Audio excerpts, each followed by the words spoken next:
Pakistan down syndrome ایسوسی ایشن کی جانب سے کراچی کے نجی ہوٹل میں ڈاؤن سنڈروم سے متاثرہ بچوں کے لیے تقریب کا انعقاد کیا گیا، جہاں سماجی اور سیاسی شخصیات نے شرکت کی۔ تقریب کا مقصد ڈاؤن سنڈروم سے آگاہی فراہم کرنا اور اس سے متاثرہ افراد کو یقین دلانا تھا وہ معاشرے سے الگ نہیں بلکہ وہ سب بھی وہ کام کر سکتے ہیں عام لوگ اپنی زندگی میں سر انجام دیتے ہیں۔ تقریب میں ڈاؤن سنڈروم سے متاثرہ ایسے بچوں کو بھی مدعو کیا گیا کہ دنیا بھر میں پاکستان کا نام روشن کر رہے ہیں۔ اکتوبر کا آپ کو پتہ ہے کہ یہ پوری دنیا میں اویئرنیس کا مہینہ منایا جا رہا ہے، جسے کہ آگاہی کا مہینہ۔ ڈاؤن سنڈروم ہے کیا، ڈاؤن سنڈروم کے بچے کیا کر سکتے ہیں، ان کی ایبلٹیز کو بتانا کہ معاشرہ جو ہے نا ان کو ایکسیپٹ بھی کرے، اور یہ جو بچے ہمارے باہم معذوری ہیں جو ڈاؤن سنڈروم ہیں وہ بہت کچھ کر سکتے ہیں، مگر ابھی تک ہمیں پتہ نہیں چلتا۔ ان کی جو صلاحیتوں کو ہمیں ابھارنا ہے، اجاگر کرنا ہے، بتانا ہے، تاکہ جو لوگ ہیں جن کے پاس بچے ہیں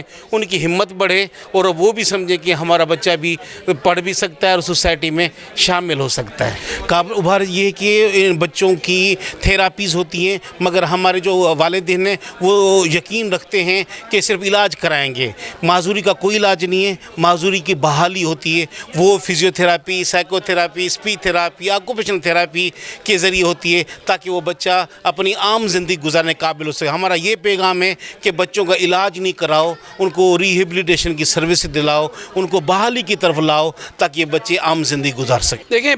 یہ جو پروگرام آج کیا گیا ہے یہ ایک حقیقت ہے کہ ہمارے معاشرے میں ان کو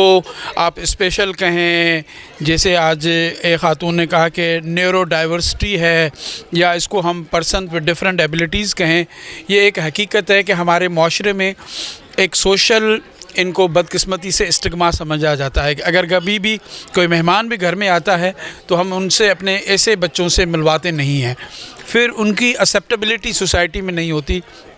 پھر ان کے لیے ایکسیسیبلٹی چاہے پارک ہو گیا اور جگہیں ہو گئی ان کے لیے نہیں ہوتی۔ دنیا میں آپ جائیں گے تو ان کے لیے ان کو ایکولی ٹریٹ کیا جاتا ہے وتھ ڈفرینٹ ایبلٹیز۔ آج تو میں آپ کو بتاؤں کہ میں سندھ ہیومن رائٹس کمیشن میں آج میں کیس میں نے لیا، ایک بندے نے مجھے کہا کہ مجھے میری ایک آنکھ کی بینائی کی وجہ سے مجھے ڈرائیونگ لائسنس نہیں مل رہا، مگر ساری دنیا میں یہ ملتا ہے۔ تو ہمیں ہمارے موٹر وہیکل لاز ہیں یا جو ایسے لاز ہیں ان کو ہمیں چینج کرنا پڑے گا۔ اور ایسے ہی آج بچوں نے یہ شکایتیں کی کہ پرائیویٹ اسکولز میں ان کو داخلہ نہیں مل رہی، تو بے شک ایسے اسپیشل پرائیویٹ ایجوکیشنز انسٹیٹیوشنز بنائے جائیں جہاں ڈاؤن سنڈروم، لو، ماڈریٹ جو بھی بچے ہیں ایسے ان کی ایجوکیشن کا خیال کیا جائے، اور اس میں گورنمنٹ بھی کرے، پرائیویٹ سیکٹر بھی کرے، مگر وہ ہم سے خیرات نہیں مانگ رہے، یہ ان کا رائٹ ہے۔ تو یہ department of person with disabilities تھی، منسٹر صاحب تھے، سندھ ہیومن رائٹس کمیشن تھی، اور جو ادارے ہیں اس ایشو کو اجاگر کر رہے ہیں کہ یہ کوئی ہم سے خیرات نہیں مانگتے، یہ اپنا حق مانگتے ہیں، اور حق کے لیے سارے اداروں کو اکٹھے ہونا چاہیے۔ پروگرام میں موجود علی اجبا، جس نے اپنے اس مسئلے کو کبھی اپنی مجبوری نہیں بنایا بلکہ اپنے ہنر سے اپنا اور اپنے ملک کا نام روشن کر رہی ہے۔ ان کی والدہ کا کہنا ہے کہ ہمیں دیکھنا پڑے گا کہ آیا بچہ کیا چاہتا ہے، اور اگر ایک دفعہ آپ سمجھ گئے کہ آپ کا بچہ کیا چاہتا ہے تو پھر آپ اپنے بچے کو کامیابی سے کوئی نہیں روک سکتا۔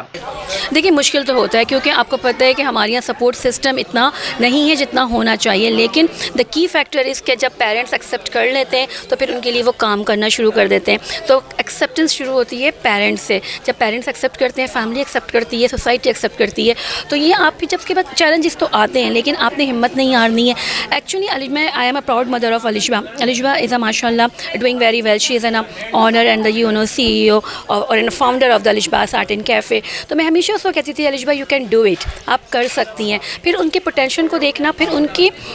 شوق کو دیکھنا کہ اس میں کس میں ان کا انٹرسٹ ہے، اور اسی انٹرسٹ کے اوپر کام کرنا۔ اگر آپ یہ سب کچھ کر لیتے ہیں تو کہ مجھے پتہ ہے بہت مشکل ہے، لیکن اس میں مسلسل محنت آپ کو کرنی ہے، آپ کو مسلسل لگے رہنا ہے بچے کے ساتھ۔ تو میں سمجھتی ہوں کہ ہر بچہ جہاں پہ ماشاء اللہ علیشبہ کھڑی ہے وہاں پہ پہنچ سکتا ہے۔ دیکھیے،